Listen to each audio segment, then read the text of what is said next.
తెలుసా? ఈ ఆలయం తుని దగ్గర కొండల్లో ఉంది. అమ్మవారి మహిమకు ఒక ఎగ్జాంపుల్ చెప్తాను. ఒకసారి ఒక కుటుంబం తలుపులమ్మ తల్లి దర్శనానికి వచ్చారు. దర్శనం చేసుకుని బయటికి వచ్చాక చూస్తే వారి చిన్న పాప గుడి లోపలే ఉండిపోయింది. తల్లిదండ్రులు వెంటనే తిరిగి వెళ్లారు. కానీ అప్పటికే గుడి తలుపులు మూసేశారు.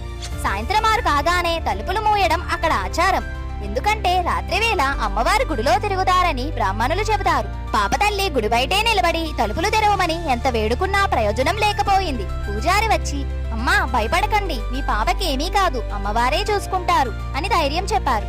దాంతో తల్లిదండ్రులు గుడి బయటే రాత్రంతా ఉండిపోయారు. మరుసటి రోజు ఉదయం పూజారి తలుపులు తీయగానే తల్లి పరిగెత్తుకుంటూ లోపలికి వెళ్ళింది. తన పాప ఒక చోట ప్రశాంతంగా పడుకొని ఉంది.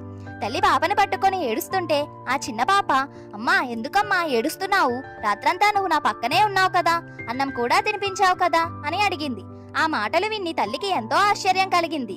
అప్పుడు ఆమెకు అర్థమైంది, ఆ రాత్రంతా